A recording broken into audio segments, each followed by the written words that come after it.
L'actualité, bien filtrée par des professionnels de médias, c'est sur Scoop FM. Suivez nos éditions d'information sur nos chaînes partenaires à Lubumbashi, sur Sky Radio à 6h, 9h, 12h, 15h, 19h et 21h. À Kipushi sur la radio communautaire Moïseni à 9h, 10h et 21h juste. Mais également sur Kipushi 24 à 8h30, 12h30, 16h juste, 18h30 et 21h30.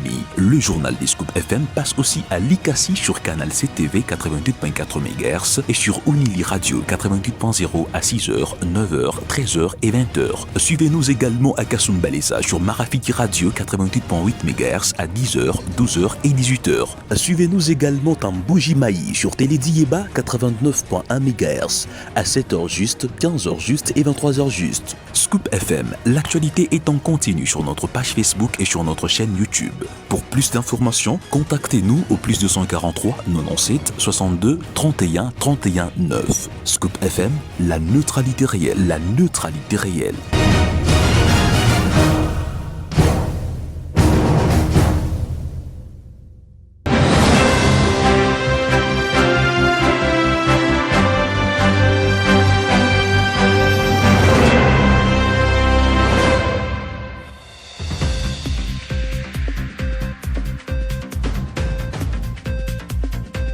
Mesdames et messieurs, bonjour et bienvenue dans cette édition d'information. Voici les titres. À Luanda, Joao Lourenço a échangé avec la SENCO et l'ECC sur la crise sécuritaire à l'est de la RDC. Les églises soutiennent un dialogue inclusif pour la paix. Lubumbashi s'impose comme un centre névralgique de la sécurité régionale sous l'impulsion du gouverneur intérimaire Martin Kazembe Choula. Autorités congolaises et zambiennes ont été accueillies. La SNEL a réceptionné ce jeudi 15 janvier 2026 un nouveau disjoncteur pour remplacer celui endommagé lors de l'incendie du 9 janvier. Le maire adjoint de Kasumbalesa, Fifi Mouitaba, s'est rendu à la sous-station pour s'assurer du lancement des travaux et de la qualité du matériel. Nous finirons en sport. Le Sénégal s'impose face à l'Égypte et décroche sa qualification pour la finale de la Coupe d'Afrique des Nations au terme d'un match très disputé grâce à un but décisif de Sadio Mané. Une fois de plus, mesdames et messieurs, bienvenue.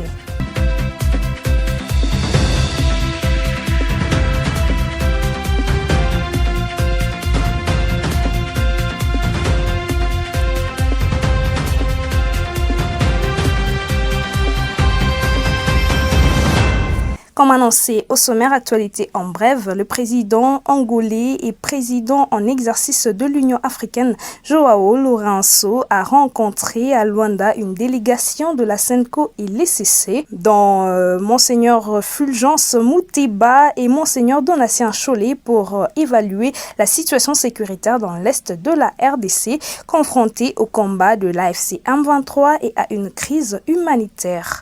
Cette rencontre s'inscrit dans un effort diplomatique angolais quelques jours après les visites du président Félix Tshisekedi à Luanda visant à compléter les processus de Washington et de Doha et à promouvoir un dialogue inclusif. Les responsables religieux ont réaffirmé leur engagement en faveur du pacte social pour la paix.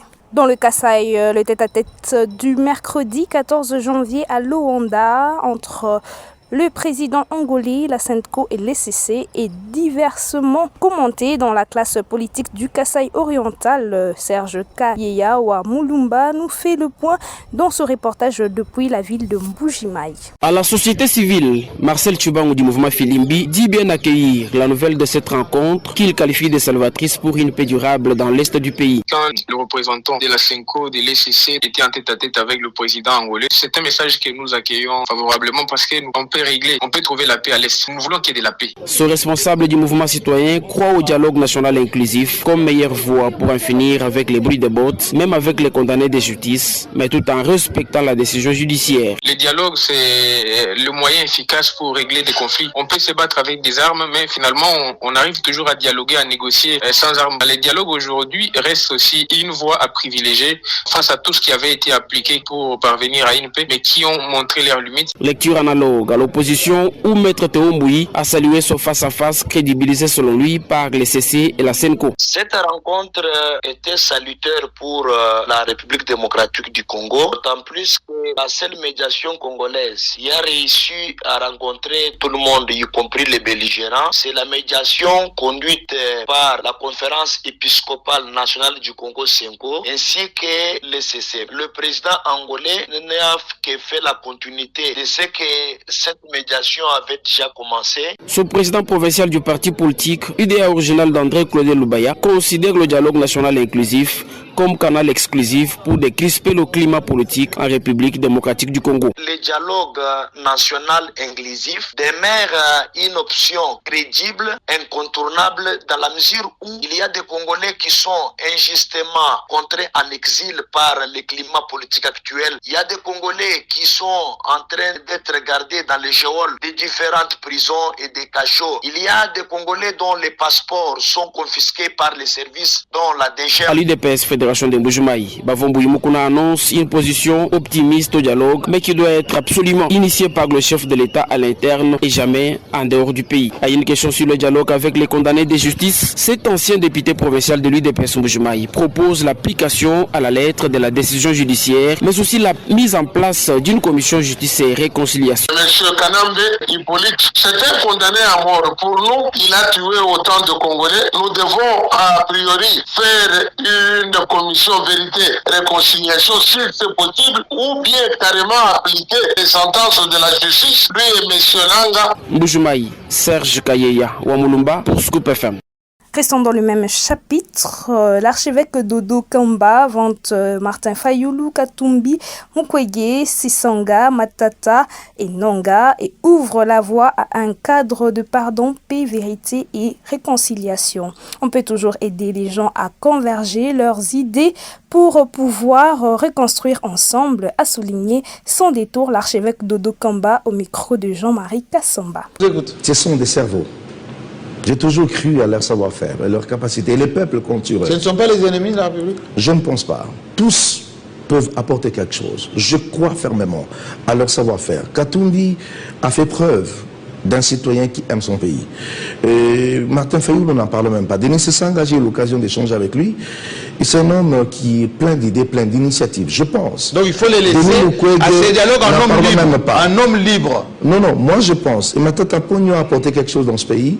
Et nous savons que quand on parle de la bancarisation, à un certain niveau de fonctionnaires et tout ça, papa, ce sont des gens, je dois le dire, qui doivent être consultés à un certain niveau.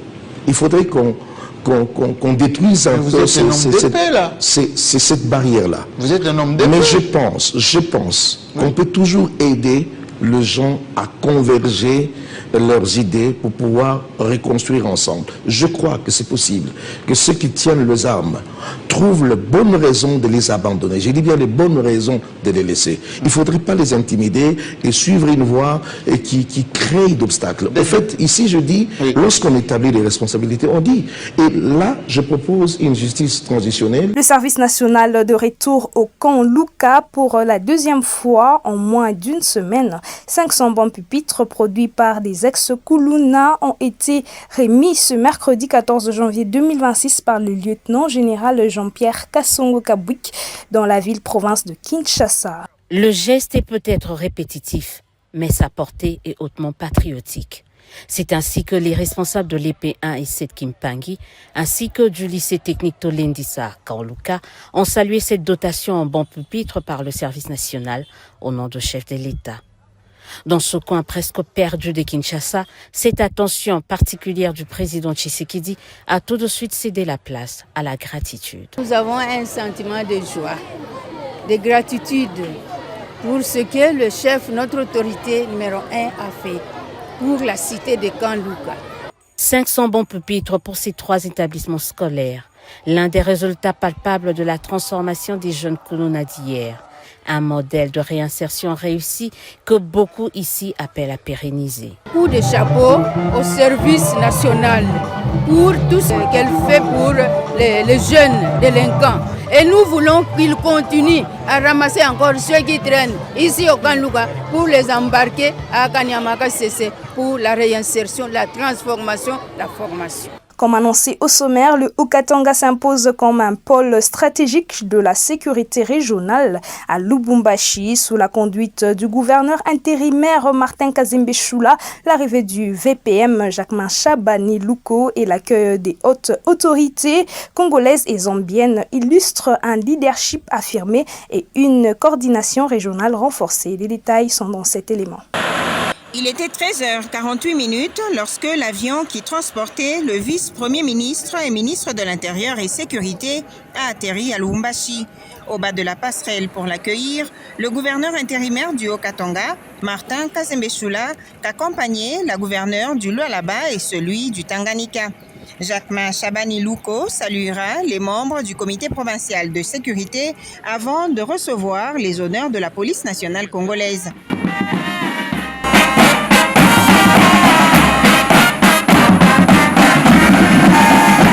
Plusieurs personnalités politico-administratives ont fait le déplacement de l'aéroport international de la Loano pour accueillir le patron de la territoriale congolaise. Jacquemain Chabani Luko séjourne dans le Haut-Katanga pour prendre part à la 14e session de la commission permanente mixte défense et sécurité entre la République démocratique du Congo et la Zambie. C'est ainsi qu'il accordera son hospitalité juste après, toujours à l'aéroport de la Loano, au ministre zambien de la Défense et celui de l'Intérieur, venu dans la province cuprifère pour la même raison. Poursuivant cette session d'information dans le Haut-Katanga, la SNEL dispose à compter de ce jeudi 15 janvier 2026 d'un nouveau disjoncteur en remplacement de celui endommagé de suite d'un incendie survenu le 9 janvier dernier. Pour se rassurer du démarrage des travaux d'installation du nouveau disjoncteur, Fifi Kabobo, maire adjoint de Kasumbalesa, a effectué le déplacement vers la sous-station. L'autorité urbaine s'est également rassurée de la qualité de ce matériel auprès des techniciens de la SNEL. Restons toujours à la frontière de Kasumbalesa dans la matinée de ce mercredi 14 janvier 2026. L'adjoint du maire de la ville de Kasumbalesa, Fifi Muitaba Kabobo, a désamorcé un soulèvement des chauffeurs transportant des produits de luxe importés par la frontière de Kasumbalesa. Suite à une supposée majoration des frais à payer à la barrière de whisky face aux chauffeurs qui voulaient barricader la route, l'autorité urbaine est intervenu pour une solution entre la douane et les transporteurs. Toujours dans les Haut-Katanga, actualité en bref, des agents de la société de transport de minerais à Barikani expriment leur colère après avoir été licenciés selon eux sans motif valable ni respect du code du travail. Pour manifester leur mécontentement, ils ont brûlé des pneus ce jeudi devant l'entrée de l'agence située sur l'avenue Kinsevere à Lubumbashi pour exiger leur décompte final et indemnité de sortie. Clôturons cette édition en sport, CAN 2025 grâce à une frappe magistrale de Sadio Mané. Le Sénégal a pris l'ascendant sur son adversaire l'Égypte et validé son billet pour la finale de la Coupe d'Afrique des Nations. L'attaquant sénégalais a une nouvelle fois fait parler son talent dans un match à haute intensité.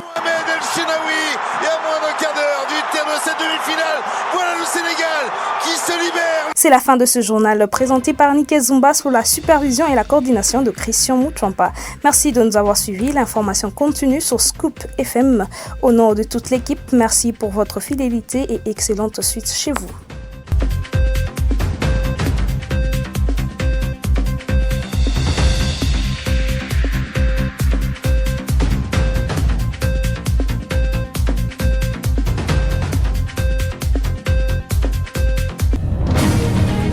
L'actualité bien filtrée par des professionnels de médias, c'est sur Scoop FM. Suivez nos éditions d'information sur nos chaînes partenaires à Lubumbashi, sur Sky Radio à 6h, 9h, 12h, 15h, 19h et 21h. À Kipushi sur la radio communautaire Moïseni à 9h, 10h et 21h juste. Mais également sur Kipushi 24 à 8h30, 12h30, 16h juste, 18h30 et 21h30.